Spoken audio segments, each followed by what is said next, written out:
എന്തുകൊണ്ടാണ് ഈ മതപുരോഹിതന്മാർ വിമർശിക്കപ്പെടുന്നത് എന്ന് നിങ്ങൾ ചിന്തിച്ചിട്ടുണ്ടോ? ഞാനും ഈ മതത്തിനകത്ത് ജനിച്ചു വളർന്നതല്ലേ.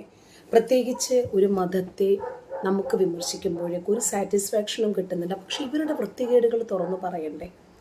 ഉമ്മയെയും സഹോദരിമാരെയും ഒക്കെ വിളിച്ചിട്ട് ഒരുത്തൻ ബെഡ്റൂം കളിയെക്കുറിച്ച് പഠിപ്പിക്കുക. ഇവർക്ക് പറയാൻ എന്തെല്ലാം വിഷയങ്ങളുണ്ട്. ഖുർആൻ പഠിപ്പിക്കാം, ഹദീസുകൾ പഠിപ്പിക്കാം, കർമ്മശാസ്ത്ര ഗ്രന്ഥങ്ങൾ പഠിപ്പിക്കാം, അനുഷ്ഠാനങ്ങൾ, ആരാധനകൾ, അതിന് എന്തെല്ലാം വിഷയങ്ങൾ പഠിപ്പിക്കാനുണ്ടായിട്ടും എന്തുകൊണ്ടാണ് ഇവർ ഈ രൂപത്തിലുള്ള വിഷയങ്ങൾ മാത്രം തിരഞ്ഞെടുക്കുന്നത് എന്നാണ് ഞാൻ നിങ്ങളുടെ മുമ്പിൽ കൊണ്ടുവരുന്നത്. അപ്പോൾ ഉസ്താദുമാർക്ക് പറയുന്നതിന് കുഴപ്പമൊന്നുമില്ല. ജാമിദ ഈ വിഷയം എടുത്ത് വിമർശിച്ചാൽ ജാമിദ ആണ് മോശക്കാരി അല്ല. ഈ കളി കിതാബിനകത്ത്, കമ്പി പുസ്തകത്തിനകത്ത് ഇത് മാത്രമേ ഉള്ളൂ എന്ന ചോദ്യത്തിന് ഇവിടെ പ്രസക്തിയില്ല. കാരണം ഉസ്താദുമാർക്ക് ഇത് പറയുമ്പോൾ ഒരു പ്രത്യേക സുഖം ലഭിക്കുന്നുണ്ട്. അതുകൊണ്ട് അവരുടെ ഈ വൃത്തികേടുകൾ പുറത്തു പറയുമ്പോൾ നിങ്ങൾ എന്നെ തെറി പറഞ്ഞിട്ട് ഒരു കാര്യവുമില്ല. ഇവന്മാരിത് പറയുന്നിടത്തോളം കാലം ഞാനിത് വിമർശിച്ചുകൊണ്ടേയിരിക്കും. ഭാഗം ബൈബിളിൽ ഉണ്ടോ എന്നൊന്ന് അറിയാൻ വേണ്ടിയിട്ടാണ് ഞാൻ അവനോട് അതൊന്ന് പറഞ്ഞതാട്ടെ എന്ന് ഞാൻ കയ്യെ കാലെ പിടിച്ച് പറഞ്ഞു. ടീച്ചർ സംസാരിക്കും. ഓക്കെ. നമ്മൾ ഇന്ന് റൂം ഇട്ടിരിക്കുന്ന വളരെ പ്രധാനപ്പെട്ട ഒരു വിഷയം, നമ്മുടെ നാട് ഓരോ വിഭാഗങ്ങളായിട്ട്, ഓരോ പ്രദേശങ്ങളായിട്ട്, ഓരോ മേഖലകളായിട്ട് ശക്തമായ മതവൽക്കരണം സംഭവിച്ചുകൊണ്ടിരിക്കുന്നു. ഇപ്പോൾ ഹലാൽ ജിമ്മ് വന്നു. അവരതിന് പറയുന്ന ന്യായീകരണം നല്ല ജനൻ ടി വിയിൽ നമുക്ക് ചർച്ചയുണ്ടായിരുന്നു. അതിനകത്ത് ഇവർ പറയുന്ന ന്യായീകരണം മുസ്ലിങ്ങൾക്ക് വേണ്ടി മാത്രമുള്ളതാണ്. ശരീഅത്ത് നിയമം പാലിക്കുന്ന ആളുകൾ അവിടെ വന്നാൽ മതി എന്നാ. ശരീഅത്ത് നിയമത്തിൽ ജിം എവിടെ? ആകെ ഇസ്ലാം പഠിപ്പിച്ചത് 3 കളികളെ കുറിച്ചിട്ട് മാത്രമാണ്. പ്രവാചകന്റെ പ്രധാനപ്പെട്ടതും പ്രവാചകൻ സമുദായത്തിനെ നീക്കിവെച്ചതുമായിട്ടുള്ള 3 കളികളെ കുറിച്ചിട്ടാണ് മുസ്ലിം പുരോഹിതന്മാർ പറഞ്ഞ് നമ്മൾ കേട്ടിട്ടുള്ളത്. അത് ഞാൻ എടുത്തു തരാം. അപ്പൊ ഈ കളിക്ക് അപ്പുറത്തേക്ക് ഒരു കലയോ ഒരു കായികമോ പ്രവാചകൻ പഠിപ്പിച്ചതിലില്ല, പ്രവാചകൻ ഫോളോ ചെയ്തതിലുമില്ല. അപ്പൊ പിന്നെ ഇവര് ഹലാൽ ജിമ്മ് അഥവാ ശരീഅത്ത് ജിമ്മ് എന്ന് പറയുമ്പോൾ ഇന്നലെ ഞങ്ങളുടെ കൂടെ ചർച്ചയ്ക്ക് വന്ന ആ ജലീൽ പുനലൂര് പറഞ്ഞത് പ്രവാചകൻ പഠിപ്പിച്ചിട്ടില്ല. അപ്പൊ ഞാൻ അദ്ദേഹത്തോട് ചോദിച്ചു, നിങ്ങളുടെ ജീവിതത്തിന്റെ എല്ലാ മേഖലകളിലും പ്രവാചകൻ പഠിപ്പിച്ചതാണോ നിങ്ങൾ ഫോളോ ചെയ്യുന്നത്? അങ്ങനെയാണെങ്കിൽ അങ്ങനെ മുസ്ലിങ്ങള് പ്രവാചകൻ പഠിപ്പിച്ചത് മാത്രം ചെയ്യുകയും പറയുകയും ഫോളോ ചെയ്യുകയും ചെയ്തിരുന്നെങ്കിൽ ഒരു തീപ്പെട്ടിക്കൊള്ളി പോലും ഇവിടെ ഉണ്ടാകുമായിരുന്നുമില്ല. നിങ്ങൾക്കൊന്നും അതൊന്നും ഉപയോഗിക്കാനോ അതല്ലെങ്കിൽ ഈ രാജ്യത്തിന്റെ പുരോഗതിയുടെയോ നവോത്ഥാനത്തിന്റെയോ ഒന്നും ഭാഗമാകാൻ സാധിക്കുകയും ചെയ്യുമായിരുന്നില്ല എന്നാ. ഇനി അതല്ല, ഇപ്പോഴത്തെ ജിമ്മ് ആണുങ്ങളും പെണ്ണുങ്ങളും ഒക്കെ മിക്സ് ചെയ്തിട്ടുള്ളതാണ്. അപ്പോൾ മുസ്ലിം സ്ത്രീകൾക്ക് ജിമ്മിനൊക്കെ പോകണമെങ്കിൽ വലിയ ബുദ്ധിമുട്ടാണെന്ന് പറഞ്ഞു. അത്രയും ബുദ്ധിമുട്ടി ഇവരെന്തിനാണ് ജിമ്മിന് പോകുന്നത്? അങ്ങനെ പോകാൻ പ്രവാചകൻ പഠിപ്പിച്ചിട്ടുണ്ടോ? ഇപ്പോൾ എനിക്ക് ലുഹറും അസറും ഉച്ചയ്ക്കും വൈകിട്ടുമുള്ള നമസ്കാരം +2 കുട്ടി ആയതുകൊണ്ട് നമസ്കരിക്കാൻ പറ്റുന്നില്ല, അതുകൊണ്ട് എൻ്റെ മകൾ അടുത്തുള്ള വീട്ടിലൊന്നും പോകാൻ പറ്റത്തില്ലല്ലോ ഉസ്താദെ, എന്ത് ചെയ്യണം എന്ന് ചോദിച്ചപ്പോൾ സക്കരിയ സൊലാഹി പറഞ്ഞത്, ഇന്ന് നിർത്തണം നിന്റെ കുട്ടിയുടെ +2 എന്നാ പറഞ്ഞത്. അപ്പോ അങ്ങനെ വിദ്യാഭ്യാസത്തിന് യാതൊരു പ്രാധാന്യവും നൽകാതെ ഇവര് മതത്തിന് മാത്രം പ്രാധാന്യം നൽകുന്ന ഒരു വിഭാഗമാണ്. അങ്ങനെ വരുമ്പോൾ ഇവർ ഇത്രയും പ്രയാസപ്പെട്ട് ബുദ്ധിമുട്ടി എന്തിനാണ് ജിമ്മിന് പോകുന്നത്? വാഹനത്തിൽ വരണമെങ്കിൽ പെട്രോൾ പമ്പ്, പബ്ലിക് ഇവിടങ്ങളിലൊക്കെ ഇവര് മതം ഫോളോ ചെയ്യുന്നുണ്ടോ? ഇവര് സോഷ്യൽ മീഡിയ ഉപയോഗിക്കുന്നുണ്ടോ? ഇത് മതം പഠിപ്പിക്കുന്നതാണോ? മിക്സ് ചെയ്തിട്ടാണോ ഇവർ പഠിക്കുന്നത്? അത് മതം പഠിപ്പിച്ചിട്ടാണോ? എന്ന് തുടങ്ങി ഒരുപാട് വിഷയങ്ങൾ ഇവരെല്ലായിടത്തും തന്ത്രപൂർവം മതത്തെ നിരാകരിക്കുകയും എതിർക്കുകയും ചെയ്തിട്ട് ഈ ജിമ്മില് ഇവർ മതം കൊണ്ടുവരുന്നത് പ്രത്യേക താല്പര്യത്തെ മുൻനിർത്തിയാണ്. അത് പറയാൻ കാരണം ഈ വിഭാഗങ്ങൾ മാത്രം ഒരുമിച്ച് ഒരിടത്തു കൂടിയാൽ അവർ ആയുധ പരിശീലനം നടത്തുമെന്ന് നമുക്ക് ആശങ്കയുണ്ട്. കാരണം അതിനു മുമ്പ് MEG7 പോലെയുള്ള സംവിധാനങ്ങളിൽ പോപ്പുലർ ഫ്രണ്ടിന്റെ അജണ്ടകൾ ഇവിടെ നടപ്പിലാക്കപ്പെട്ടിട്ടുണ്ട്. മതപരിവർത്തന ശൃംഖലകൾ ഒരുമിച്ച് സംഘടിക്കുന്നതിന് വേണ്ടിയാണ് എന്ന് നമുക്ക് സംശയമുണ്ട്. സത്യസരണി പോലെയുള്ള സ്ഥാപനങ്ങൾ അത് നമുക്ക് മനസ്സിലാക്കി തന്നിട്ടുണ്ട്. അതുപോലെ രാജ്യവിരുദ്ധ പ്രവർത്തനങ്ങൾക്ക് വേണ്ടിയാണ് എന്ന് നമ്മൾ സംശയിക്കുന്നു. അലഹബാദിൽ നമ്മൾ കണ്ടതാണ്, അഹമ്മദാബാദിൽ നമ്മൾ കണ്ടതാണ്, ഒരു സർവകലാശാലയ്ക്ക് പിന്നിൽ അണിനിരന്ന 72 ഡോക്ടർമാരും ഒരു ടെലഗ്രാമിൽ ഗ്രൂപ്പ് ഉണ്ടാക്കിയിട്ട് അവര് രാജ്യവിരുദ്ധതകളും പൊട്ടിത്തെറിയുമായിരുന്നു പ്ലാൻ ചെയ്തിരുന്നത്. അതുപോലെ അമുസ്ലിങ്ങളുമായിട്ട് ഇടകലരരുത്, അമുസ്ലിങ്ങളുടെ ആചാരങ്ങളിൽ ഇപ്പോൾ ഒരു നിലവിളക്ക് കൊളുത്തിയതിന്റെ പേരിലാണ് ഫാത്തിമ തഹ്ലിയ എന്ന് പറയുന്ന MLA മുസ്ലിങ്ങളുടെ ക്രൂരമായിട്ടുള്ള ആക്രമണത്തിനും വിമർശനങ്ങൾക്കും വിധേയമായി കൊണ്ടിരിക്കുന്നത്. അതുകൊണ്ട് ഈ ഒരു മതവിഭാഗം എവിടെ ഒരുമിച്ച് കൂടിയാലും നമുക്ക് ഭയമാണ്. അതായത് ഞങ്ങൾ നിങ്ങൾ എന്ന ഒരു രൂപത്തിലേക്കാണ് ഇവർ കൊണ്ടുവരുന്നത്. ഇവിടെ സംഗീതം പാടില്ല, സംഗീതം ഉണ്ടായിരിക്കില്ല, ആണും പെണ്ണും ഇസ്ലാമിക വേഷം ധരിച്ചിരിക്കണം. പുരുഷന്മാരാണ് ആ ജിമ്മിന് പോകുന്നതെങ്കിൽ തുണി പൊക്കി കാണിച്ചു കൊടുക്കണം, ഞാൻ ദാറ്റം ഇല്ലാത്തവനാണ് കേട്ടോ, മുസ്ലിമാണ്. സ്ത്രീകളാണെങ്കിൽ പർദ്ദയും മക്കനെയും ഇടണം. അതല്ലെങ്കിൽ കലിമ ചൊല്ലാനോ അതിന് വേണ്ടിയിട്ട് പ്രത്യേകിച്ച് എക്സാമിനേഷൻ എന്തെങ്കിലും ഉണ്ടാകുമായിരിക്കും, വൈവ പോലെ എന്തെങ്കിലും സംവിധാനം ഉണ്ടാകുമായിരിക്കും. അത് കഴിയുമ്പോൾ സ്ത്രീകൾക്ക് പ്രത്യേക സ്ഥലം കവാടം, പുരുഷന്മാർക്ക് പ്രത്യേക സ്ഥലം കവാടം, പ്രത്യേകമായിട്ടുള്ള പരിശീലകന്മാർ. ഇങ്ങനെ ഒരു സന്ദേശം ഇവിടെ വയ്ക്കുമ്പോൾ ഒരു ചോദ്യം ബാക്കിയാണ്, ഈ ജിമ്മ് പ്രവാചകൻ പഠിപ്പിച്ച ജിമ്മാണോ? ഇത്രയും പ്രയാസപ്പെട്ട് ഇത്രയും സാഹസപ്പെട്ട് ഇവർക്ക് ജിമ്മിന് പോകണം എന്ന് എന്താണ് നിർബന്ധം? അപ്പോൾ അവിടെ അരങ്ങേറുന്നത് ജിമ്മല്ല. തന്നെയുമല്ല, സ്ത്രീകളോട് കായികമായിട്ട് നിങ്ങൾ ബലമുള്ളവരാകണം എന്ന് ഇസ്ലാം പഠിപ്പിച്ചിട്ടുമില്ല. സ്ത്രീകളോട് എന്താ പറയുന്നത്? അബൂ ഹുദൈഫ നൽകുന്ന വിവരണം, സ്ത്രീകൾ എന്ന് പറഞ്ഞാൽ വിരിപ്പാണ്, എപ്പോഴും അവള് കിടക്കണം. നിസാഉക്കും ഹർസുൻ ലക്കും ഫഅതു ഹർസക്കും അന്നാശിഅതും. സ്ത്രീകൾ എന്ന് പറഞ്ഞാൽ പേറുയന്ത്രമാണ്. പുരുഷൻ എപ്പോൾ വേണമെങ്കിലും അവളെ സമീപിക്കാവുന്ന രൂപത്തിലുള്ള വെറും ഒരു കൃഷിഭൂമി മാത്രമാണ് സ്ത്രീ. ഇങ്ങനെ പഠിപ്പിക്കുമ്പോൾ സ്ത്രീകൾ കായികമായിട്ട് ആരോഗ്യമുള്ളവരായി തീരണം, അവരൊരു സമൂഹത്തിന്റെ ഭാഗമാകണം എന്ന് പഠിപ്പിക്കുന്നില്ല. പിന്നെ എന്തിനാണ് ഇവരിങ്ങനെ സംഘടിതമാകുന്നത്? ഈ ഇസ്ലാമിക വേഷം ഇത് മറ്റൊന്നുമല്ല, ഇതേ മനോഭാവമുള്ള ആളുകൾ ഒരുമിച്ചൊരു മേൽക്കൂരയ്ക്ക് കീഴിൽ അണിനിരക്കണം. അതിവരുടെ അജണ്ടയുടെ ഭാഗമാണ്. ഇവരുടെ തീവ്രവാദ പ്രവർത്തനങ്ങളും ഒക്കെ ഇനി അതൊക്കെ സജീവമാക്കണമെങ്കിൽ ഒരേ ചിന്താഗതിയിലുള്ള ആളുകൾ ഒരുമിച്ച് കൂടണം. ഇതൊരു തുടക്കം മാത്രമാണ്. നാളെ ഇവർ സിനിമാ തിയേറ്ററുകൾ, മുസ്ലിം സ്ത്രീകൾക്ക് ഒന്ന് ആസ്വദിക്കണ്ടേ? അതുകൊണ്ട് സിനിമാ തിയേറ്ററുകളിൽ സ്ത്രീകൾ മാത്രമായിട്ട് കോർണർ വൽക്കരിക്കപ്പെടണം എന്നു പറഞ്ഞാൽ, മുസ്ലിം സ്ത്രീകൾക്ക് വേണ്ടി മാത്രമായിട്ട് ബസ്സുകൾ വേണമെന്ന് പറഞ്ഞാൽ, ഇങ്ങനെയൊക്കെ, അതല്ലെങ്കിൽ പിന്നെ സ്ഥാപനങ്ങളിൽ പ്രൈവറ്റ് ആയിരുന്നാലും അതല്ല സർക്കാർ സ്ഥാപനങ്ങളായിരുന്നാലും അവിടെയൊക്കെ മുസ്ലിം സ്ത്രീകൾക്ക് അവരുടെ സ്വകാര്യതകൾ നഷ്ടപ്പെടുന്നു. അവിടെയൊക്കെയും ഞങ്ങൾക്ക് പ്രത്യേകമായിട്ട് ഞങ്ങൾക്ക് മാത്രമായിട്ട് ഒരു പ്രത്യേകത വേണം, അതല്ലെങ്കിൽ ഞങ്ങൾക്ക് മാത്രമായിട്ട് ഞങ്ങളെ കോർണർ തിരിക്കണം, ഇങ്ങനെ പറഞ്ഞൊരു ആവശ്യം നാളെ ഇവർ ഉന്നയിക്കത്തില്ല എന്ന് പറയാൻ പറ്റില്ല. അങ്ങനെ വന്നാൽ നമ്മുടെ നാടിന്റെ അവസ്ഥ എന്താകുമെന്ന് ആലോചിച്ച് നോക്കാം. പിന്നെ സ്ത്രീകള് ഈ രൂപത്തില് കായികമായിട്ട് ഒരു രൂപത്തിലും മുന്നോട്ട് വരേണ്ടവരല്ല. ഞാൻ ഒരു വീഡിയോ നിങ്ങൾക്കൊന്ന് കേൾപ്പിച്ചു തരാം. ആ വീഡിയോ നിങ്ങളൊന്ന് കേട്ടു നോക്കണം. ഞാൻ ഇതിനകത്ത് ഇവിടെ കാണിക്കുന്നുണ്ട്, അത് ഓഡിയോ കേൾക്കാൻ പറ്റും വളരെ നന്നായിട്ട്. കേൾക്കുന്നില്ലെങ്കിൽ പറയണം. കാരണം സ്ത്രീകൾക്ക് ജിം ഉണ്ടോ ഇല്ലേ, ഇസ്ലാം പഠിപ്പിക്കുന്നുണ്ടോ ഇല്ലേ എന്ന് ഇതിനകത്തുണ്ട്. കേൾക്കുന്നുണ്ടോ എന്ന് പറയണേ.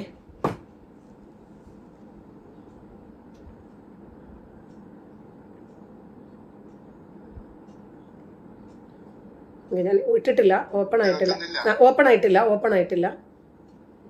ഓപ്പണായി വരുന്നതേ ഉള്ളൂ. ഇട്ടു.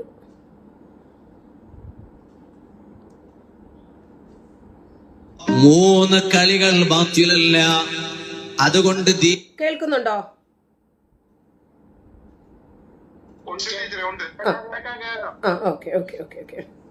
മൂന്ന് കളികൾ ബാത്തിലല്ല, അതുകൊണ്ട് ദീനിന് ഉപകാരം കിട്ടുമെന്നുണ്ടെങ്കിൽ അതുകൊണ്ട് ധാരാളം പ്രതിഫലം കിട്ടുന്നതാണ്. ഒരു കളി ഏതാണെന്നറിയാമോ? അമ്പേര് നടത്തുന്ന കളിയുണ്ടല്ലോ, അത് ബാത്തിലല്ല, പ്രതിഫലം കിട്ടുന്ന കളിയാണ്. അതെന്ത് അങ്ങനെ പറയാനുള്ള കാരണം, പഴയ കാലങ്ങളിൽ യുദ്ധങ്ങളെല്ലാം നടന്നിരുന്നു. ആ യുദ്ധങ്ങൾക്ക് ആവശ്യമുള്ള ഒന്നാണ് അമ്പയർ എന്നത്. ഇന്ന് പിന്നെ ഏതായാലും മക്കളി വേണമെന്ന് തോന്നുന്നില്ല. അന്ന് അത് അനിവാര്യമായതുകൊണ്ട് അമ്പയർ നടത്തിയിട്ടുള്ളൊരു പ്രാക്ടീസ് ഉണ്ടല്ലോ, അത് ദീനിന് ഉപകാരം കിട്ടുന്നതായിരുന്നു. അതുകൊണ്ട് അക്കളി ബാത്തിലല്ല, പ്രതിഫലം കിട്ടുന്ന കളിയാണ്. രണ്ടാമത്തെ ബാത്തിലല്ലാത്ത കളി ഏതാണെന്നറിയാമോ? നബി സല്ലല്ലാഹു അലൈഹി വസല്ലം പറഞ്ഞു, വതഅദീബുക ഫറസക, കുതിരക്ക് അച്ചടക്കം പഠിപ്പിക്കലുണ്ടല്ലോ. നിങ്ങൾ യാത്ര ചെയ്യാൻ ഉപയോഗിക്കുന്ന കുതിര, ആ കുതിരക്ക് അദബ് പഠിപ്പിക്കൽ, നിങ്ങൾ പറഞ്ഞതനുസരിച്ച് കേൾക്കുന്ന ഒരു പരുവത്തിലേക്ക് കുതിരയെ എത്തിക്കൽ. അത് എപ്പോഴാണ്? കുതിരക്ക് അച്ചടക്കം പഠിപ്പിക്കുമ്പോഴാണ്. അതും യുദ്ധങ്ങളിലെല്ലാം ഉപകരിക്കുന്ന മൃഗമായതുകൊണ്ട് അതിന് അദബ് പഠിപ്പിച്ചാൽ ദീനിന് നേട്ടമുണ്ട്. അത് ആ കാലങ്ങളിലെല്ലാം ഉള്ളത് കൊണ്ടാണ് നബി സല്ലല്ലാഹു അലൈഹി വസല്ലം അങ്ങനെ പറഞ്ഞത്. അതുകൊണ്ട് അക്കളിയും ബാത്തിലല്ല. എന്നാൽ ഈ രണ്ട് കളിയും ഇന്ന് അപൂർവമാണ്. മൂന്നാമതായി നബി സല്ലല്ലാഹു അലൈഹി വസല്ലം പറഞ്ഞൊരു കളിയുണ്ട്, അത് ഇന്നും നിലവിലുണ്ട് കേട്ടോ. അക്കളി ബാത്തിലല്ല, ധാരാളം പ്രതിഫലങ്ങൾ കിട്ടുന്ന കളിയാണ്. ആ മൂന്നാമതായി നബി സല്ലല്ലാഹു അലൈഹി വസല്ലം പഠിപ്പിച്ച കളി ഏതാണ്? അവിടുന്ന് പറഞ്ഞില്ലേ, വമുലാഅബതുക അഹ്ലക. ഓ പുരുഷന്മാരെ, നിങ്ങളുടെ ഭാര്യമാരോട് കളിക്കുന്ന കളിയുണ്ടല്ലോ. ഓ ഉമ്മമാരെ, സഹോദരിമാരെ, നിങ്ങളുടെ ഭർത്താക്കന്മാരോട് കളിക്കുന്ന കളിയുണ്ടല്ലോ, അത് ബാത്തിലായ കളിയല്ല. ആ കളിക്ക് ധാരാളം പ്രതിഫലം അല്ലാഹുവിങ്കലിൽ നിന്ന് ലഭ്യമാണ്.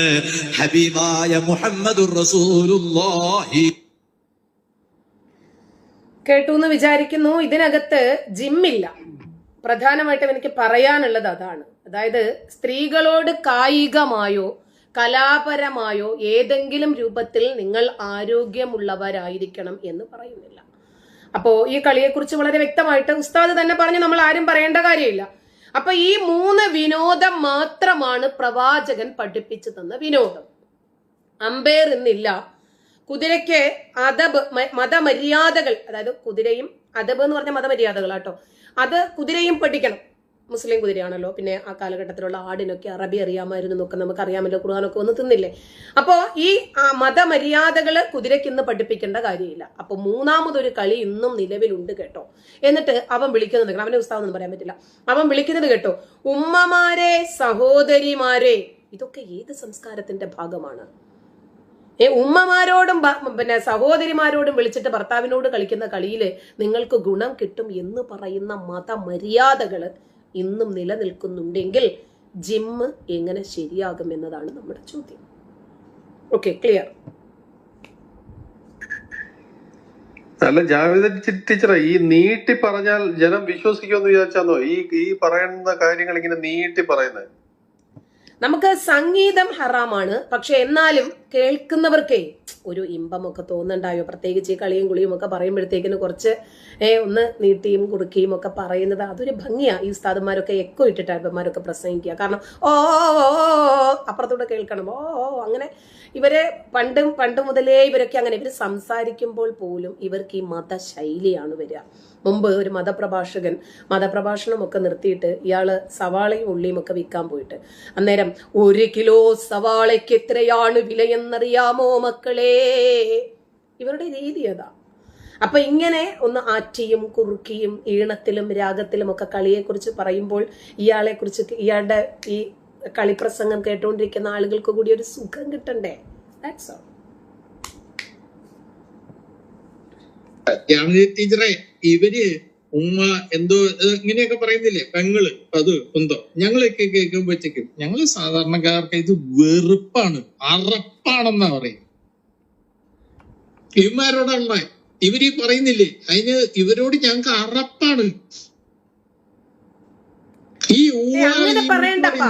അങ്ങനെ പറയണ്ട. അതപ്പോ ഒരു ക്ലാസ്സിൽ ഇപ്പൊ പഠിക്കാത്ത കുട്ടി, അതല്ലെങ്കിൽ സ്വഭാവ വൈകല്യമുള്ള കുട്ടിയുണ്ടെങ്കിൽ അവരോട് സഹതപിക്കുക.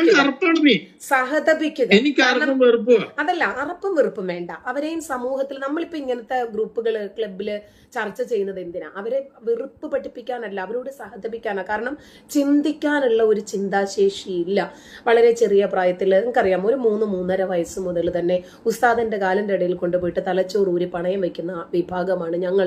നമുക്ക് ഇതിനെക്കുറിച്ചിട്ടൊന്നും ചിന്തിക്കാനൊന്നുമുള്ള തലച്ചോറില്ല. പ്രത്യേകിച്ച് നമുക്ക് വേണ്ടത് എന്താണ്? ഞങ്ങളുടെ മതം. അയ്യോ, ഞങ്ങളുടെ മതത്തെ പറയുന്നോ? ഇതാണ്. ഇത്രയും കാലവും എൻ്റെ കൂടെ ജീവിച്ചിട്ട് എൻ്റെ ഭർത്താവിന് ബോധോദയം വന്നിട്ടില്ല ഈ മതത്തെ കുറിച്ചിട്ട്. പിന്നെ പറഞ്ഞിട്ട് കാര്യമുണ്ടോ?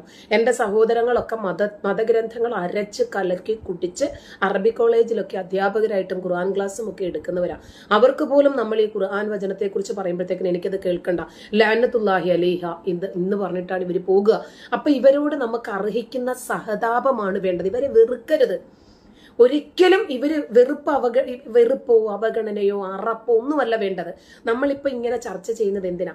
ആരെങ്കിലും ഒരാൾക്ക് ഒരു വെളിവുണ്ടാകുന്നെങ്കിൽ ചേട്ടാ ഇവര് പറയണത് കാര്യമല്ലേ, നമ്മളല്ലേ നമ്മളെക്കുറിച്ച് ഇങ്ങനെയൊക്കെ പറയിപ്പിക്കുന്നത്, അല്ലെങ്കിൽ നമ്മുടെ മതമല്ലേ, നമ്മുടെ ഗ്രന്ഥമല്ലേ, നമ്മുടെ മതപുരോഹിതന്മാരല്ലേ, ഇങ്ങനെ അവർക്കൊരു വെളിവുണ്ടാക്കി കൊടുക്കുക. ഇപ്പൊ നമ്മുടെ അച്ചൻകുഞ്ഞ് പാസ്റ്റർ ആൾക്കാരെ വിളിക്കുന്ന കേട്ടിട്ടില്ലേ, കൂട്ടുകാരാ. അദ്ദേഹത്തിന്റെ ആ പദപ്രയോഗത്തിൽ വെറുപ്പല്ല, മറിച്ച് വരൂ, നിങ്ങൾക്ക് അറിയത്തില്ലെങ്കിൽ പോലും നിങ്ങൾ നിങ്ങളുടെ അഭിപ്രായങ്ങൾ പറയൂ, അങ്ങനെയല്ലേ പറയുന്നത്. ഇപ്പൊ പ്ലീസ് സിസ്റ്റർ വിളിക്കുന്ന കേട്ടില്ലേ, സഹോദര നിങ്ങൾ പറ. അപ്പൊ നമുക്ക് ഒരിക്കലും അവരുടെ ഇത്തരം സ്വഭാവം കാരണം പൊട്ടിത്തെറിക്കുന്നവനോട് പോലും നമുക്ക് വെറുപ്പുണ്ടാകരുത് എന്നാണ് എൻ്റെ പക്ഷം. കാരണം കയ്യും കാലും വെട്ടിയിട്ട് പോലും നമ്മുടെ ജോസഫ് മാഷ് പറഞ്ഞത് എനിക്ക് അവരോട് ഒരു വൈരാഗ്യവുമില്ല, കാരണം അവരെ അതിന് പ്രേരിപ്പിച്ച ഘടകം ആ കിതാബാണ്. എന്നെ വെട്ടിയ മഴുവിനോട് എനിക്ക് വൈരാഗ്യമില്ലാത്തതുപോലെ തന്നെ ഇവരോടും എനിക്ക് വെറുപ്പില്ല, എനിക്ക് ഇവരോടും വൈരാഗ്യമില്ല. കാരണം ഇവർ ഇതിന്റെ ഇരകൾ മാത്രമാണ്. വളരെ ചെറിയ പ്രായത്തിലെ ഇതുമാത്രമാണ് ശരി എന്ന് അടിച്ചേൽപ്പിക്കപ്പെട്ടു പോയി. ഇപ്പൊ തെറി വിളിക്കുന്ന ആളുകളെ പോലും ന്യായീകരിക്കാനും അംഗീകരിക്കാനും ഇവിടെ ആളുകളുണ്ട്. ഇപ്പൊ നോക്ക, ഒരു കൊലപാതകയായിട്ടുള്ള ഒരു അബ്ദുൾ റഹീം എന്ന് പറയുന്ന ഒരുത്തൻ, അവനെ കൊണ്ടുവന്നിട്ട് ഇവിടെ പൊന്നാടയിട്ട് സ്വീകരിക്കുന്ന കണ്ടോ? മുൻ മന്ത്രിയൊക്കെ പോയിട്ടുണ്ടായിരുന്നു, റിയാസൊക്കെ പോയിട്ടുണ്ടായിരുന്നു എന്നാ പറയുന്നത് അവനെ ആദരിക്കാൻ വേണ്ടിയിട്ട്. അപ്പൊ അത്രയ്ക്കുള്ള വെളിവേ ഉള്ളൂ ഇവർക്ക്. അവൻ അറിഞ്ഞു ചെയ്താലും അറിയാതെ ചെയ്താലും അവനൊരു കൊലപാതകയാണ്. അപ്പൊ ഒരു കുട്ടിയെ അടിച്ച് പിന്നെ അതിന്റെ FIR ഫോറൻസിക് റിപ്പോർട്ട് എൻ്റെ കയ്യിലുണ്ട്. മാരകമായിട്ടൊരു യന്ത്രം ഉപയോഗിച്ച് ആ കുട്ടിയുടെ തലയ്ക്ക് അടിച്ച് 8x6 എന്ന രൂപത്തിൽ 4-5 മുറിവുകളുണ്ട് അതിന്റെ തലയിൽ. അതുപോലെ കഴുത്ത് പിടിച്ച് ഞെരിച്ച് ശ്വാസം മുട്ടിച്ച് കൊന്നു എന്നാണ് ഫോറൻസിക് റിപ്പോർട്ട്. അതുപോലെ FIR-ലുള്ളത് ഇവൻ അടിച്ചു കൊന്നു എന്നാ. എന്നിട്ട് അവനെ കൊണ്ടുവന്ന് ഇവിടെ ആദരിക്കുകയും അവനിങ്ങനെ കൈവീശി കാണിച്ചിട്ട് എയർപോർട്ടിലൂടെ ഇറങ്ങി വരികയും ഒക്കെ ചെയ്യുന്ന കാണുമ്പോൾ ശരിക്കും എനിക്ക് വെറുപ്പല്ല ഉണ്ടാകുന്നത്, സഹതാപമാണ്. കാരണം ഇവരറിയുന്നില്ലല്ലോ ഇവർ ചെയ്യുന്ന തെറ്റിന്റെ കാഠിന്യം മൊത്തവും സമുദായത്തെയും ബാധിക്കുന്നു എന്നിവർ അറിയുന്നില്ലല്ലോ. അതുകൊണ്ട് വെറുക്കണ്ട സുഹൃത്തെ, നമുക്ക് അവരോട് സഹതപിക്കാം. നമുക്ക് അവർക്ക് ബോധവൽക്കരണം വന്നിട്ടില്ലെങ്കിൽ പോലും മറ്റുള്ളവർക്കെങ്കിലും ഇതുകൊണ്ടൊരു വെളിവുണ്ടാകുന്നെങ്കിൽ ഉണ്ടാവട്ടെ. അല്ല ജാവേദ് ടീച്ചറെ, ഇവരിപ്പം നമ്മളിപ്പോ ഈ സ്ത്രീകൾക്ക് വേണ്ടി പ്രത്യേക ജിമ്മ് തുടങ്ങി. ഇതിപ്പം ഓരോ ഇവരുടെ ഇസ്ലാമിക സ്റ്റേറ്റ് നടപ്പിലാക്കാൻ വേണ്ടുന്ന ഓരോരോ സ്റ്റെപ്പായിട്ടാണ് എനിക്കിത് തോന്നുന്നത്. ഇപ്പൊ നാളെ കാലത്ത് ഇവര് പറയുകയാണ് ഞങ്ങൾക്ക് സ്ത്രീകൾക്ക് പ്രത്യേകം ബസ് വേണം, ഇനി അതുപോലെ പറയുക പ്രത്യേകം ട്രെയിൻ വേണം, ഈ ഓഫീസുകളിലൊക്കെ പ്രത്യേകം സ്ത്രീകൾക്കായിട്ട് പ്രത്യേകം റൂം വേണം എന്നൊക്കെ പറഞ്ഞു കൊടുത്ത് നമ്മളിത് സമ്മതിച്ചു കൊടുത്തല്ലേ പറ്റൂ. ഇനിയിപ്പം ഈ ഫാത്തിമ തഹ്ലിയുടെ കാര്യം, ആ സ്ത്രീ അവര് ഒരു വിളക്ക് കത്തിച്ചു എന്ന് പറഞ്ഞ് അവര് ഇനി ഇസ്ലാമിക അടുത്ത ഒരു ഇലക്ഷനിൽ അവരെ ജയിപ്പിക്കുമെന്ന് തോന്നുന്നില്ല. കാര്യം അത് ഇസ്ലാമിന് എതിരാണ് എന്ന് പറഞ്ഞ പോലെ ഈ സ്ത്രീകളെ ഇവര് എവിടൊക്കെ ഒതുക്കാമോ അവിടെയെല്ലാം അവരെ ഒതുക്കി പിന്നെ അവർക്ക് വീട്ടിനകത്ത് മാത്രമേ സ്ഥാനമുള്ളൂ എന്നൊരു നിലയിലേക്ക് കൊണ്ടുവരികയും ഇത് മറ്റ് സമൂഹങ്ങളിലേക്ക് ഇത് അടിച്ചേൽപ്പിക്കാനുള്ള ശ്രമത്തിന്റെ ഭാഗമല്ലേ. ഇതിപ്പം ഇത്രയും ഒരു ഇതൊരു കാര്യം നമ്മൾ പൊതുസമൂഹം നമ്മൾ സമ്മതിച്ചു കൊടുത്താൽ നാളെ ഇതിനേക്കാൾ വലിയ കാര്യങ്ങൾ അവർ ഡിമാൻഡ് ചെയ്ത് വരും. അങ്ങനെ ഈ പൊതുസമൂഹം അത് സമ്മതിച്ചു കൊടുക്കേണ്ട ആവശ്യമുണ്ടോ? അതാണ് എന്റെ ചോദ്യം. നമ്മുടെ ആരാണ് മോഡറേറ്റർ ആയിട്ടുള്ളത് അവരൊന്ന് മോഡ് ചെയ്യണം. ഒരാൾക്കൊരു ചോദ്യം ചോദിക്കാൻ അവസരവും മറ്റൊരാളൊരു ഉത്തരം പറയുക. അത് കഴിഞ്ഞിട്ട് അവർക്ക് എന്താണോ അതിൽ നിന്ന് മനസ്സിലായത് ഒരു സ്റ്റേറ്റ്മെന്റും, അത് കഴിഞ്ഞിട്ട് അവരെ ഒഴിവാക്കിയിട്ട് അടുത്ത സ്പീക്കേഴ്സ് പാനൽ ഒരുപാട് ആൾക്കാരുണ്ടല്ലോ അടുത്തുള്ളവരിലേക്ക് പോകുക. ഇപ്പൊ താങ്കൾ ഉന്നയിച്ച ഈ ആശങ്ക തന്നെയാണ് ഞാനും ഉന്നയിച്ചത്. ഇത് ഇന്ന് തുടങ്ങിയതല്ല. മുമ്പ് ഭരണഘടനയിൽ പോലും ഈ മതത്തിനു വേണ്ടി ഒരു ചട്ടക്കൂടുകൾ, ഒരു വഴി വെട്ടിക്കൊടുത്തിട്ടുള്ള സമുന്നതരായിട്ടുള്ള മുൻ ഭരണാധികാരികൾ, പ്രത്യേകിച്ച് UDF ഭരണത്തിൽ ഇരുന്ന സമയത്താണ് ഇതൊക്കെ ഇവർക്ക് കൊടുത്തത്. മുസ്ലിങ്ങൾക്ക് വേണ്ടി മാത്രം സ്കൂള്, അവർക്ക് മാപ്പിള സ്കൂളുകൾ, അവർക്ക് വേണ്ടി മാത്രം ഒരുപാട് അവകാശങ്ങൾ, ആനുകൂല്യങ്ങൾ, സംവരണങ്ങൾ, അങ്ങനെയൊക്കെ ആയപ്പോഴേക്ക് ഇപ്പം നമ്മൾ തന്നെ നമ്മുടെ കുഞ്ഞുങ്ങൾക്ക് ഒരു കുഞ്ഞിനെ കൂടുതൽ പരിഗണിക്കുന്നു എന്ന് വന്നാൽ അവന്റെ ആവശ്യങ്ങൾ കൂടും. അവൻ പിന്നെയും പിന്നെയും അവന്റെ അവകാശങ്ങൾക്ക് വേണ്ടി അവൻ മുറവിളി ഉയർത്തിക്കൊണ്ടേയിരിക്കും. ഇപ്പൊ ഞാൻ പറഞ്ഞല്ലോ, ഈ ബസ്, സിനിമാ തിയേറ്റർ, സ്കൂളുകള്, സ്ഥാപനങ്ങള്, ഇതിലൊക്കെ ഇവരിനിയും തുടങ്ങിക്കൊണ്ടുവരും. ഇതൊരു തുടക്കം മാത്രമാണ്. അതിന്റെ ആവശ്യങ്ങളൊക്കെ ഇവരിനിയും ഉന്നയിച്ചു കൊണ്ടേയിരിക്കും. അതുകൊണ്ട് ജിമ്മിൽ ഈ രൂപത്തിൽ ഒരു ശരീഅത്ത് നിയമവും മുസ്ലിങ്ങൾക്ക് വേണ്ടി മാത്രം പരിമിതപ്പെടുത്തി കൊണ്ടുവരുന്ന ഒരു രീതി നമ്മൾ വിമർശിക്കുന്നത് എന്തുകൊണ്ടാ? ഇതൊരു തുടക്കമാണ് എന്നുള്ളത് കൊണ്ട് മാത്രമാണ്. അവർ വെക്കുന്ന രണ്ടാമത്തെ നിബന്ധന, ഇവിടെ എല്ലാവർക്കും വരാം ഈ നിയമങ്ങൾ പാലിച്ചുകൊണ്ട്. അതായത് മുസ്ലിങ്ങൾക്ക് പർദ്ദയും മക്കനയും ഇട്ട് പ്രത്യേകമായ കവാടത്തിലൂടെ മുസ്ലിം പരിശീലകയുടെ കീഴിൽ അവിടെ വന്നിട്ട് ജിമ്മ് പരിശീലിക്കാം. ഇപ്പൊ മുമ്പ് മുസ്ലിം സ്ത്രീകളെ അവരെ ബലാത്കാരത്തിൽ നിന്നും രക്ഷപ്പെടുത്തുന്നതിന് വേണ്ടി സംരക്ഷണ കവചം ഉണ്ടാക്കാൻ വേണ്ടിയിട്ടാണ് ഈ പർദ്ദ എന്നിവർ പറഞ്ഞു. അപ്പൊ നമ്മൾ ചോദിച്ചു, നിങ്ങൾ എന്താണ് ഉദ്ദേശിക്കുന്നത്? അതെ, മുസ്ലിം സ്ത്രീകൾ ഒരു കാരണവശാലും ബലാത്സംഗത്തിന് ഇരയാകരുത്. വസ്ത്രമാണോ ബലാത്സംഗത്തിന്റെ കാരണം? നമ്മളിവിടെ ചർച്ച ചെയ്തതാ, ഈ ഗ്രൂപ്പിൽ തന്നെ, ഈ ക്ലബ് ഹൗസിൽ തന്നെ നമ്മൾ ചർച്ച ചെയ്തതാ. വസ്ത്രമാണോ ബലാത്സംഗത്തിന്റെ കാരണം? അങ്ങനെയാണെങ്കിൽ മദ്രസയിൽ ബലാത്സംഗം ചെയ്യപ്പെടുന്ന കുട്ടിയുടെ ശരീരത്തിന്റെ ഏത് ഭാഗം കണ്ടിട്ടാണ് ഉസ്താദ് കയറി പിടിക്കുന്നത് എന്ന് നമ്മൾ ചോദിച്ചപ്പോൾ അയാൾ ഇപ്പൊ വരാമെന്നും പറഞ്ഞ് പോയ പോക്കാം. അപ്പൊ ഇവർക്ക് മറുപടികളില്ല. ഇത് വസ്ത്രത്തിന്റെ പ്രശ്നമല്ല, ഇവരുടെ ചിന്താഗതിയാണ് മാറേണ്ടത്.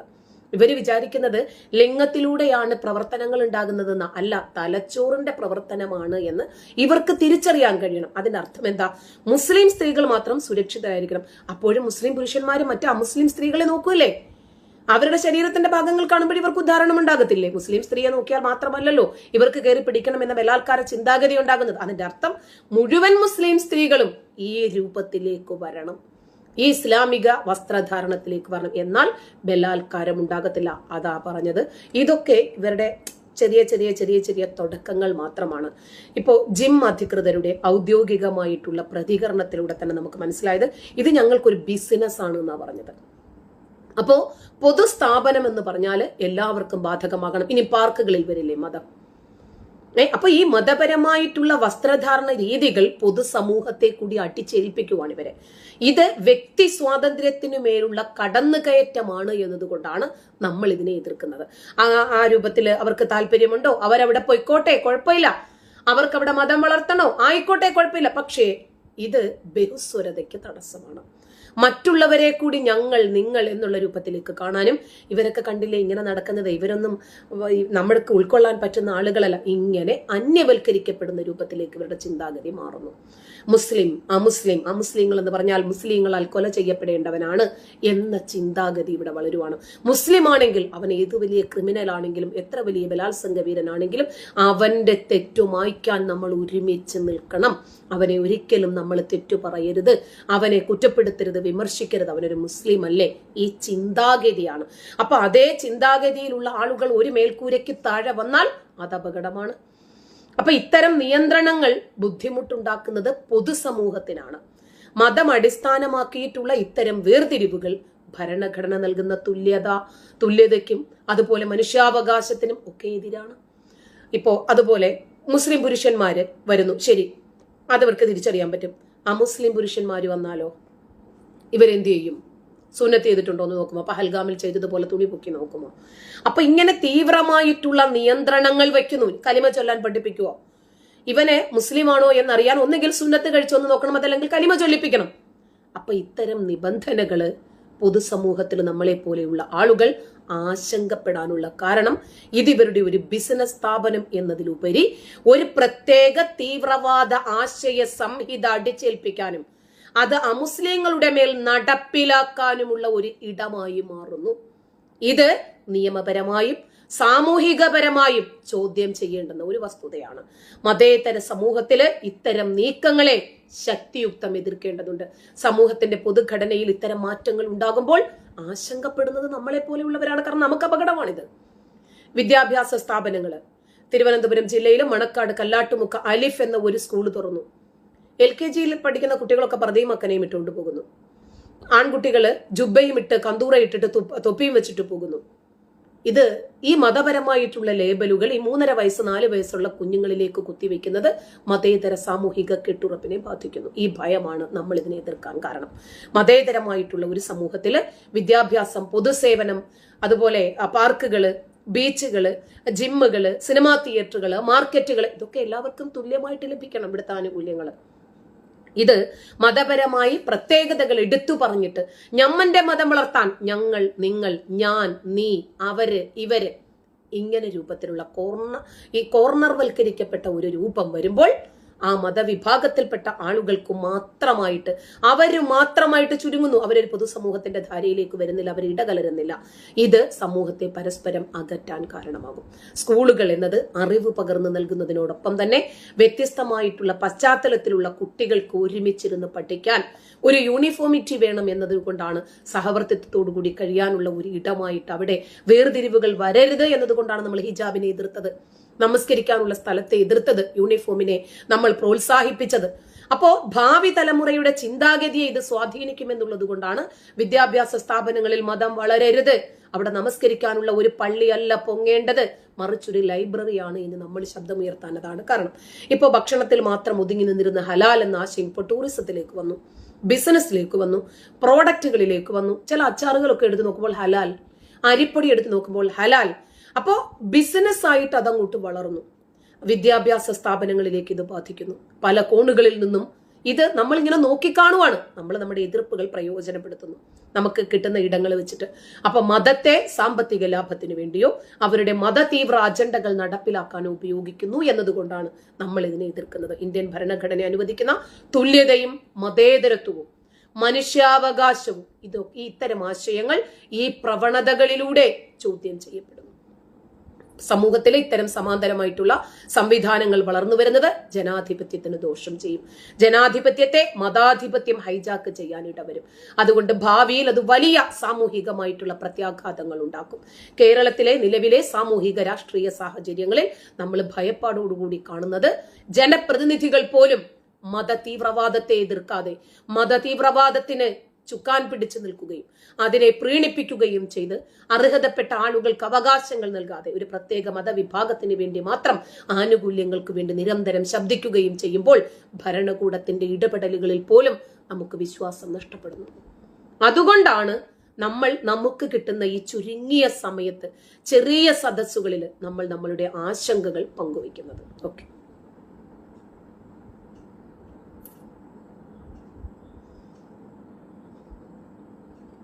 ജാമിദ ടീച്ചർ ഒരു ചോദ്യം ചോദിച്ചോട്ടെ? ഒരു സെക്കൻഡ് പാച്ചു ബ്രദറെ. പിന്നെ മോഹൻ, താങ്കൾക്ക് മനസ്സിലായി എന്ന് വിശ്വസിക്കുന്നു. താങ്കൾക്ക് ക്ലിയർ ആയോ കാര്യങ്ങള്? യെസ്, അതെ, നമ്മുടെ ആശങ്കയാണ് നമ്മൾ പങ്കുവെച്ചത്. അത് ജാമിദ ടീച്ചർ കുറച്ചുകൂടെ ക്ലിയർ ആയി തന്നു. Thank you. ഓക്കെ, ഇനി ബ്രദർ ചോദിച്ചു നമുക്ക് ഇങ്ങനെ പോകാം മുന്നോട്ട്. കാരണം അവർക്ക് മനസ്സിലായോ ഇല്ലെന്ന് അറിയാതെ നമ്മൾ എന്തെങ്കിലും പറഞ്ഞിട്ട് കാര്യമില്ലല്ലോ. നമ്മുടെ ലാസ്റ്റ് കഴിഞ്ഞ ആഴ്ചയില് 2 പെൺകുട്ടികളെ കൊച്ചിയില് അവരുടെ വസ്ത്രധാരണം ശരിയായില്ലെന്നും പറഞ്ഞ് അടിക്കുകയോ വേലത്തിട്ട് അടിക്കുകയോ ഒക്കെ ചെയ്തു. വെളുപ്പിനെ പോയി വസ്ത്രധാരണം, അതും ആ ജിമ്മില് മറ്റുള്ളവര് ഡ്രസ് ഇട്ടുകൊണ്ട് വരണമെന്ന് പറഞ്ഞതും അല്ലാതെ നടക്കുന്നവരെ, വഴിയെ കൂടെ നടക്കുന്നവരെ ഉപദ്രവിക്കും എന്നൊരു സൂചന ഇതുമായിട്ട് വല്ല റിലേഷനും കാണുന്നുണ്ടോ? ഇവരുടെ ആൾക്കാരെ തന്നെ അങ്ങനൊരു അന്തരീക്ഷം ആദ്യം സൃഷ്ടിക്കുക, അങ്ങനെ അല്ലെങ്കിൽ സേഫ് അല്ല, മറ്റുള്ളവരും ഇങ്ങനെ വസ്ത്രം ധരിച്ച് നടക്കണം എന്നൊരു സൂചന ഇതിനകത്തുണ്ടോ? ഇതുമായിട്ട് വല്ല റിലേഷൻ ഉണ്ടോ ഈ ജിമ്മും? തീർച്ചയായിട്ടും ഇവരുടെ 100%. അതെ, തീർച്ചയായിട്ടും 100% അത് തന്നെയാണ്. അതല്ല ഞാൻ പറഞ്ഞത്, ഇതൊക്കെ ഒരു തുടക്കം മാത്രമാണ്. അതായത് ഒരു ബലാത്സംഗ വീരനെ ഇവർ അനുകൂലിക്കുന്നു. ഇപ്പം കഴിഞ്ഞ ദിവസം മുജാഹിദ് ബാലുശ്ശേരി പറഞ്ഞത് ഒരു 5 വയസ്സുള്ള ഒരു കുട്ടിയാണെങ്കിൽ പോലും അത് ബലാത്കാരം ചെയ്യപ്പെടാനുള്ള കാരണം പുരുഷനിലെ ടെസ്റ്റോസ്റ്റിറോൺ ആണെന്ന. അവന്റെ ഹോർമോൺ അവനോട് വിളിച്ചു പറയുമത്രേ, പെണ്ണെ നീ വെറും ഒരു ഇറച്ചി കഷ്ണമാണ്, എന്റെ വികാരം ശമിപ്പിക്കാനുള്ള ഒരു ഇറച്ചി കഷ്ണമാണ് നീ എന്ന് പറയുമെന്ന്.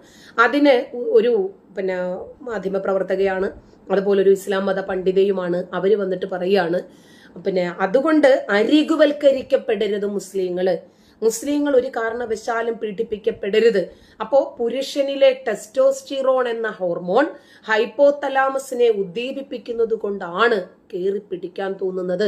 അതുകൊണ്ട് അതുപോലെയുള്ള ഇടങ്ങളിൽ ആണും പെണ്ണും ഇടകലരരുത് എന്ന് പറഞ്ഞിട്ട് ഇവര് ആ ബലാത്സംഗ വീരനെ ന്യായീകരിക്കുകയും മദ്രസയിൽ ഉണ്ടാകുന്ന ഇത്തരം പീഡനങ്ങളെ ന്യായീകരിച്ച് അവന്മാരെ തേച്ച് വെളുപ്പിക്കാനും ശ്രമിക്കുന്ന ചില വീഡിയോകൾ കണ്ടിട്ടുണ്ട്. ഞാൻ എന്റെ കയ്യിലുണ്ട്, അത് ഞാൻ കേൾപ്പിച്ചു തരാം. അപ്പോ ഇതൊക്കെ ഒരു തുടക്കം മാത്രമാണ്. ഒരു പെണ്ണ് എവിടെയെങ്കിലും ബലാത്സംഗത്തിനിരയായി എന്ന് കേട്ടാൽ ഇവരാദ്യം നോക്കുന്നത് ആ പെണ്ണിന്റെ മതം എന്താണ്, ആ പെണ്ണിന്റെ വേഷം എന്തായിരുന്നു എന്ന്. അപ്പോഴും അവിടെ രക്ഷപ്പെടുന്നത് ആരാ? ഇവരാണ് രക്ഷപ്പെടുന്നത്. ബലാത്സംഗ വീരന്മാരാണ് രക്ഷപ്പെടുന്നത്. അപ്പോ ആ ബലാത്സംഗം ചെയ്യുന്നത് ആരാ? ഒരു മുസ്ലിം ആണെങ്കിൽ ഇതാണ് കാരണം. അവന് ഈ പെണ്ണിനെ നോക്കിയപ്പോഴേക്ക് തന്നെ ഇവന്റെ ഹൈപ്പോതലാമസ് ഇളകി, ടെസ്റ്റോസ്റ്റിറോൺ ഉയർന്ന് പ്രവർത്തിച്ചിട്ട് പെണ്ണെ നീ വെറും ഒരു ഇറച്ചി കഷ്ണമാണ് എനിക്ക് ഭോഗിക്കാനുള്ളത് എന്ന് പറയുന്നു. എന്നിട്ട് മുജാഹിദ് വലശ്ശേരി പറയാണ്, ഒരു ഉസ്താദ് പോലും കയറി പിടിച്ചു പോകാനുള്ള കാരണം അവരുടെ കുറ്റമല്ല, മറിച്ച് ഈ ഹൈപ്പോതലാമസിന്റെയും ടെസ്റ്റോസ്റ്റിറോണിന്റെയും വേഷത്തിന്റെയും അതുപോലെ ഫാസ്റ്റ് ഫുഡുകളുടെയും കാരണമാണ് എന്നാ പറയുന്നത്. അപ്പോൾ ഒരു പെൺകുട്ടി പീഡിപ്പിക്കപ്പെടുന്നെങ്കിൽ, ബലാത്സംഗത്തിന് ഇരയാക്കപ്പെടുന്നെങ്കിൽ അത് പുരുഷന്റെ ചിന്താഗതിയല്ല പ്രശ്നം, മറിച്ച് ഈ പെണ്ണ് പുറത്തിറങ്ങിയത് ഒന്നാമത്തെ പ്രശ്നം. രണ്ടാമത്തെ പ്രശ്നം ഈ ഹൈപ്പോതലാമസും ടെസ്റ്റോസ്റ്റിറോണും ഒക്കെയാണെന്ന് ഞാനത് കേൾപ്പിച്ചു തരാം.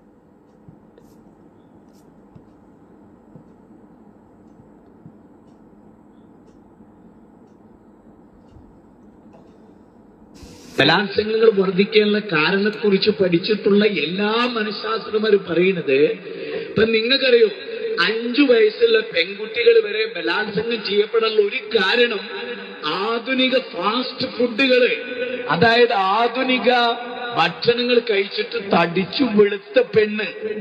എന്നിട്ട് നമ്മൾ എന്ത് ചെയ്യും? ഇവിടെ ഇങ്ങോട്ട് കാണിക്കുന്ന ഡ്രസ് ഇടും. ഇന്ന് മക്കളെയൊക്കെ എടുത്തിട്ടൊരു സ്ത്രീ ട്രെയിനില്ലേ, ഞാൻ പറയുന്നത് നിങ്ങൾ സയൻസ് പറയുന്നത് പഠിക്കണം. അന്ന് ഈ കൈത്തണ്ടയൊക്കെ കാണിച്ച് കക്ഷമൊക്കെ കാണിച്ച് എല്ലാം കാണിച്ചിട്ടൊരു പെണ്ണ് പുരുഷനെ പറ്റി പഠിച്ചിട്ട് പറയുന്നത് അവന്റെ ഹോർമോൺ സ്ത്രീയേക്കാൾ 10 ഇരട്ടി ഉയർന്നു നിൽക്കും. ആ ഹോർമോൺ ഹൈയിലേക്കെത്തി എങ്ങനെ അറിയോ? കാഴ്ച കാണും തോറുമാണ്, സ്ത്രീയുടെ സൗന്ദര്യം കാണും തോറുമാണ്. അത് കാണും തോറും വികാരത്തിന്റെ സമ്മിറ്റിലേക്ക് അവൻ എത്തും. അങ്ങനെ എത്തുമ്പോ പിന്നെ അവനൊരു വികാര ജീവിയാണ്. അവന്റെ ഞാൻ പ്രേമത്തിന്റെ ആരാധകനായ ഒരു വികാര ജീവിയാണ്. വിവേകം ബ്രെയിനിന് നഷ്ടപ്പെടും. പിന്നെ അവനോട് പറയുന്ന മെസ്സേജ് എന്നറിയോ? 5 വയസ്സുള്ള പെൺകുട്ടിയെ പറ്റി അവന്റെ മനസ്സിലെന്നറിയോ? പെണ്ണേ, എന്റെ ആവശ്യം പൂർത്തീകരിക്കാൻ പറ്റിയ ഇറച്ചി കഷ്ണമാണ് നീ. അതുകൊണ്ടാ പിടിച്ചോട് അധ്യാപകർ വരെ കുട്ടികളെ പിടിക്കുന്നത്. എന്തുകൊണ്ടാ? നിങ്ങൾ ശരിക്കും, ഞാൻ ആരെയും നിരപരാധിയാക്കല്ല, നമ്മുടെ മക്കളെ നമ്മൾ ഇടിയിക്കുന്നത്. ഇപ്പൊ ഇത് മാത്രമല്ല, വേറെ ഒരു മുജാഹിദ് പണ്ഡിതയാണ്, അവര് പറയുന്നത് കൂടി കേട്ടു നോക്കുക. അതായത് ഇവരുടെ എല്ലാവരുടെയും അഭിപ്രായം ഇത് തന്നെയാണെന്നാ ഞാൻ പറയുന്നേ, ഒറ്റപ്പെട്ട അഭിപ്രായങ്ങളല്ല. തുടങ്ങാം. മാറ്റങ്ങളുണ്ട്, അവർക്ക് ശാരീരികപരമായ വ്യത്യാസങ്ങളുണ്ട്. ഒരു പുരുഷന്റെ സെക്ഷുവാലിറ്റി എന്ന് പറയുന്നത്, ഒരു പുരുഷന്റെ ലൈംഗിക തൃഷ്ണ എന്ന് പറയുന്നത് കാഴ്ചയാണ്. നഗ്നതയും അർദ്ധനഗ്നതയും കൊണ്ട് പുരുഷന്മാരുടെ ഹൈപ്പോതലാമസ് എന്ന ലൈംഗിക ഗ്രന്ഥി ഉത്തേജിപ്പിക്കപ്പെടുകയും അവിടെ ടെസ്റ്റോസ്റ്റിറോൺ എന്ന ഹോർമോണുകൾ, ലൈംഗിക ഹോർമോണുകൾ ഉൽപ്പാദിപ്പിക്കപ്പെടുകയും ചെയ്യും. എന്നാൽ സ്ത്രീയുടെ ശാരീരികാവസ്ഥ, ജൈവികാവസ്ഥ അങ്ങനെയല്ല. സ്ത്രീകൾക്ക് അങ്ങനെ കാഴ്ച കൊണ്ട് അവർക്ക് ലൈംഗിക മോഹം ഉണ്ടാവുകയില്ല. ഇങ്ങനെ ഉൽപ്പാദിപ്പിക്കപ്പെടുന്ന പുരുഷ ഹോർമോണുകൾ, ടെസ്റ്റോസ്റ്റിറോണുകൾ പുരുഷ ശരീരത്തിൽ അടിഞ്ഞുകൂടുമ്പോൾ അത് ഒരു തനിക്ക് ഉത്തേജിപ്പിക്കപ്പെടുന്ന വസ്തുവിനെ ആക്രമിക്കാനും കീഴടക്കാനുമുള്ള ഒരു ടെൻഡൻസി, അക്രമവാസന പുരുഷ ശരീരത്തിൽ ഉണ്ടാവുന്നു. അങ്ങനെ ഉണ്ടാവുന്ന ആ ഒരു ഘട്ടത്തിൽ, ആ ഒരു അവസ്ഥയിലേക്കാണ് സ്ത്രീയെയും പുരുഷനെയും, ആൺകുട്ടിയെയും പെൺകുട്ടിയെയും ഒന്നിച്ചിരുത്തണമെന്ന ഒരു അവസ്ഥയിലേക്ക് നമ്മുടെ ഗവൺമെന്റ് മുന്നോട്ട് വന്നത്. ഇത് ഇങ്ങനെ വരുമ്പോൾ എന്താ എന്താ സംഭവിക്കുന്നത് എന്നറിയാമോ? പുരുഷന്മാർ ഒരിക്കലും അവരുടെ തെറ്റുകളും മനസ്സിലാക്കുന്നില്ല. അപ്പൊ ഇത് കാരണമാണ്. അപ്പൊ എന്ത് ചെയ്യണം? നമുക്ക് ഏറ്റവും പ്രധാനം നമ്മളുടെ മതമാണ്. അപ്പൊ മതപരമായ രൂപത്തിൽ വസ്ത്രം ധരിച്ച് പെണ്ണ് വീട്ടിനകത്ത് അടങ്ങി ഒതുങ്ങി ഇരുന്നിരുന്നെങ്കിൽ ഈ രൂപത്തിൽ ഒരു ബലാത്സംഗം നടക്കുമായിരുന്നു എന്ന ചോദ്യം ചോദിക്കുന്നതിന് വേണ്ടിയാണ് ഇവരെല്ലാവരും ഒറ്റക്കെട്ടായിട്ട് ഈ വേഷത്തെ ന്യായീകരിക്കുകയും ഈ കാപാലികന്മാരായിട്ടുള്ള കാമഭ്രാന്തന്മാരെ അനുകൂലിക്കുകയും ചെയ്യുന്നത്.